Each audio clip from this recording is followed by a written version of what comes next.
Il y a 3 méthodes pour symétriser dans Illustrator. Donc je vais vous montrer rapidement les 3 méthodes avec un dessin rapide d'un visage, comme ça vous allez comprendre. Alors ici je vais faire commande R et je vais aller placer un repère à peu près au centre de la page. Dans la palette des calques, je vais éventuellement verrouiller le calque qui va être mon calque pour le repère. C'est une des 36 manières de faire et je vais sur un nouveau calque faire le dessin. Donc la méthode la plus bête, la plus basique qui existe depuis 1987 dans Illustrator pour faire un dessin en symétrie, c'est, et là je vais le faire, je pourrais le faire à la plume parce qu'en 87 le crayon n'existait pas, mais je vais le faire au crayon, comme ça vous allez comprendre. Donc je vais faire par exemple ici un œil, voilà, un œil, une moitié de nez, voilà, une bouche, vite fait, une moitié de bouche, voilà. Je peux bouger encore, mais je sélectionne tout, en fait. Commande A sur le Mac, CTRL A sur le PC. Je vais dans le menu Objet, Transformation, Miroir. Miroir sur l'axe vertical. Je ne vais pas cliquer sur OK parce que je ne veux pas obtenir ceci. Je vais obtenir une copie. Ceci en tant que copie. Donc je clique sur copier et non pas sur OK. Voilà. Et là, je vais bouger avec la touche Shift en même temps. Je bouge tout ça. Ah oui, alors une bonne idée quand vous venez de faire ça, c'est d'aller tout de suite après. En réalité, là je viens d'annuler. Vous voyez qu'ils sont superposés. D'aller tout de suite après dans le menu Sélection, mémoriser la sélection. OK. Comme ça, si par hasard vous cliquez à côté, vous n'allez pas devoir recliquer sur chacun des objets que vous voulez déplacer de l'autre côté. Non, il suffira d'aller dans le menu Sélection et tout de suite en bas ici, Sélection 1. Voilà, vous avez mémorisé la sélection des objets qui avaient été transformés en miroir. Et ici, je déplace donc avec la touche Shift et j'essaye de mettre à peu près du côté du repère là. Donc le problème de cette méthode, c'est que c'est seulement après avoir fait le miroir qu'on découvre à quoi ressemble vraiment le visage. Et je me dis, tiens, les yeux devraient être plus proches les uns des autres, donc je prends par exemple celui-là, et je dois déplacer aussi celui-là. Voilà.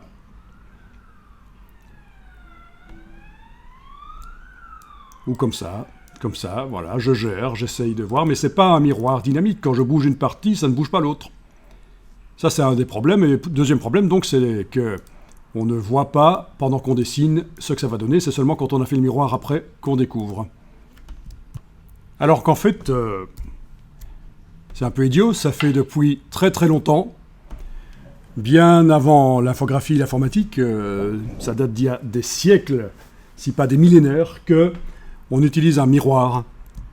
Alors vous allez me dire, les miroirs en verre n'existaient pas il y a plusieurs milliers d'années, mais il existait des systèmes, des plaques de métal polies. C'était des miroirs.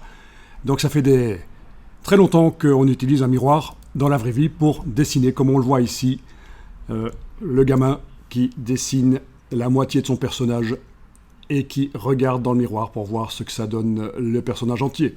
Et donc, de manière assez idiote, dans Illustrator, dessiner la moitié et puis seulement découvrir après ce que ça va donner, c'est moins bien que ce qu'on faisait avant depuis très longtemps. Bien sûr, une fois qu'on se retrouve sur le dessin avec la moitié, on utilise un papier calque pour aller redécalquer.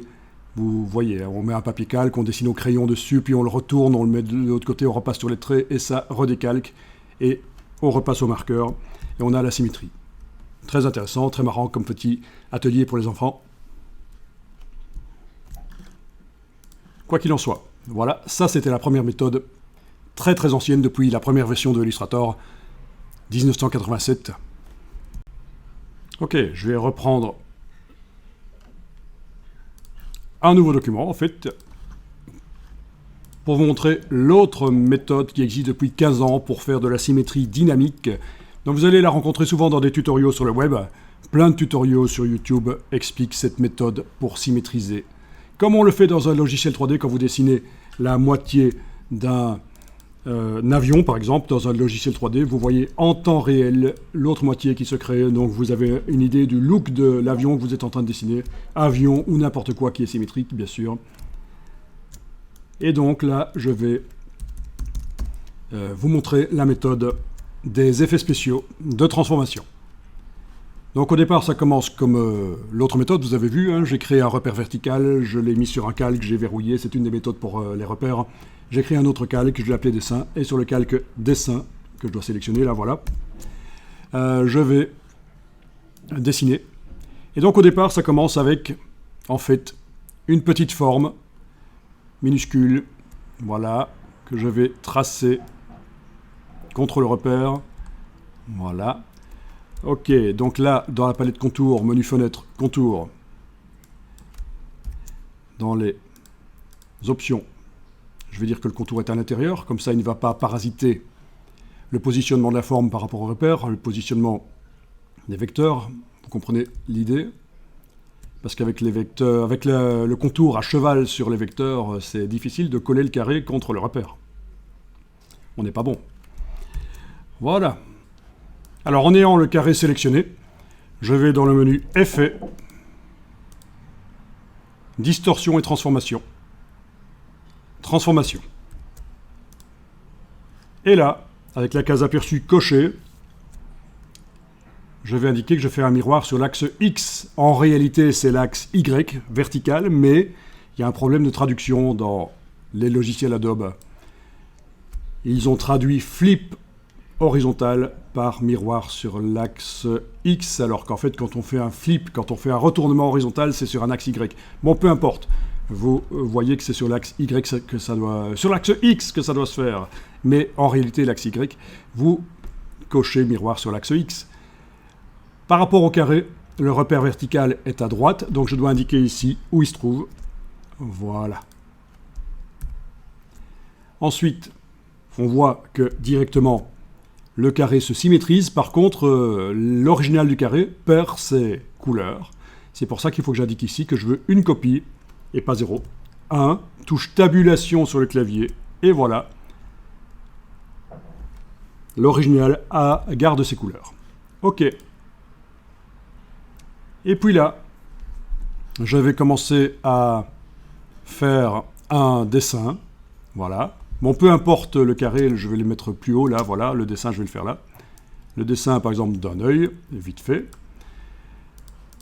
Je sélectionne les deux, commande A, donc l'œil et le carré se sélectionnent. Pas celui-là, parce qu'il n'existe pas, c'est juste le miroir. Et je vais grouper objet, associé. CTRL-G, commande G. Voilà, je vais vérifier dans le calque dessin ici. J'ai bien un groupe. Dans le groupe, j'ai le rectangle avec sa symétrie. Ça, la petite cible ici grise, ça indique que dans la palette aspect, il y a un effet spécial. Si je vais voir dans le menu fenêtre aspect, je vois que l'effet spécial de transformation, il est bien là. Oui, oui, oui. Et donc, si j'enlève l'œil en face de la transformation, on ne la voit plus. Donc, c'est bien l'effet de transformation miroir qui est là sur le rectangle. Et je prends la pastille et je la déplace sur le groupe.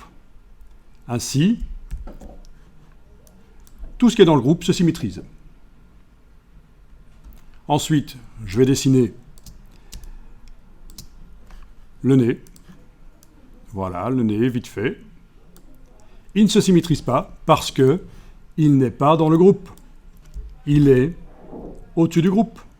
Je vais le déplacer, ce tracé, le nez, dans le groupe, et tout de suite, ça symétrise.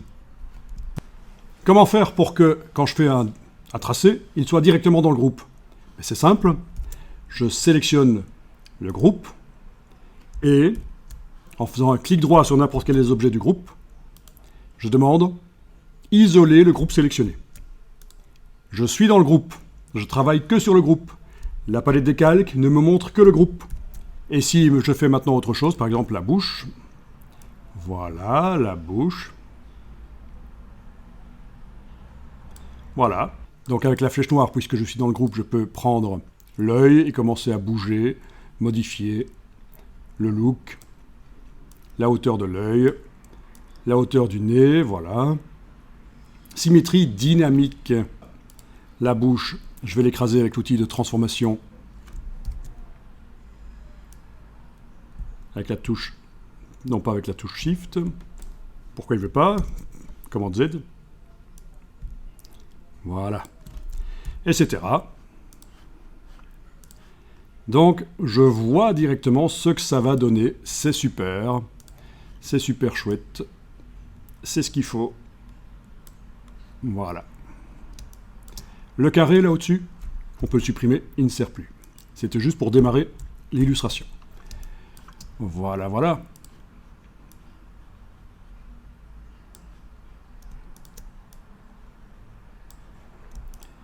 Bien, vous avez compris l'idée.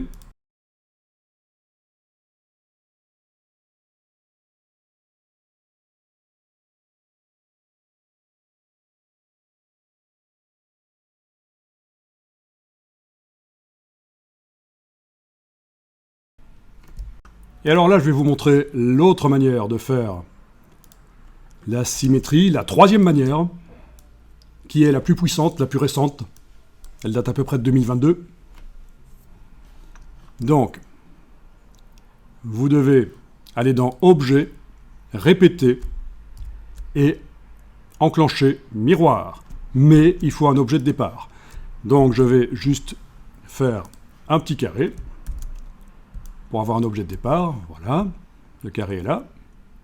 Peu importe que le contour soit à cheval sur les vecteurs ou pas, ça n'a pas d'importance. Ensuite, je vais en ayant ce carré sélectionné, je vais dans Objet, Répéter, Miroir. Et voilà, ça fonctionne. Si je zoome, j'ai bien le carré en miroir. Et je suis en mode isolation directement. Donc là, je vais, avec le crayon, faire ce que j'ai fait précédemment. Je vais dessiner vite fait un œil, vite fait un nez. Vous voyez que c'est en symétrie. Vite fait une bouche. Voilà. Idiot, c'est pas comme ça. J'aurais dû faire comme ça. Voilà. Haha. Bien.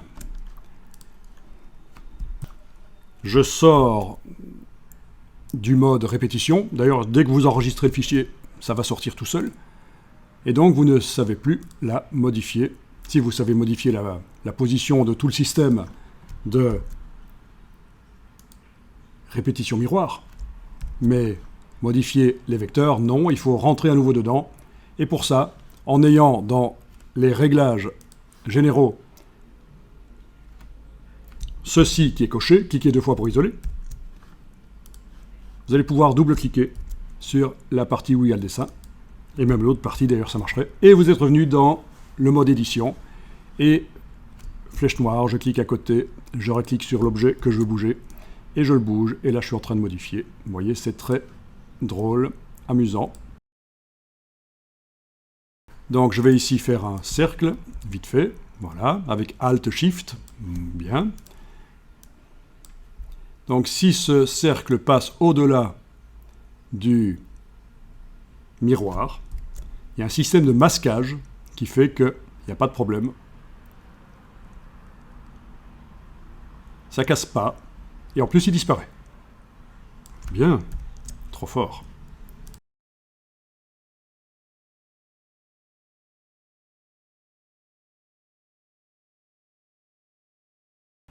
Je vais l'enregistrer pour vous montrer comment obtenir les vecteurs sur l'autre côté pour pouvoir continuer l'illustration, faire des choses différentes, modifier un peu la forme de l'œil d'un côté ou de l'autre, mettre des couleurs différentes d'un côté ou de l'autre, parce qu'actuellement, les couleurs, si on en mettait, elles seraient pareilles de chaque côté, c'est comme les traits. Et là, je vais indiquer, je vais décomposer en fait. Décomposition, c'est, voilà, la version décomposée qui va être montrée ici. Donc comment est-ce qu'on fait pour décomposer? Eh bien, en ayant donc la répétition miroir sélectionnée, on va dans Objet, Répéter, et on va annuler la répétition. objet répété annulé. Bien. Et là, justement, on va utiliser objet transformation miroir. Et on va demander copier. On va faire sélection mémorisée, juste pour le cas où on ferait la gaffe de cliquer à côté et désélectionner. Cliquer à côté. Comment faire pour resélectionner ce qui a été miroité? Sélection. Sélection. Voilà. Et donc, avec la flèche noire et la touche Shift, je déplace en horizontal. Et voilà. Et j'ai ma version que je vais pouvoir modifier différemment. Puisque, voilà, on a des choses indépendantes maintenant. Le miroir dynamique n'existe plus.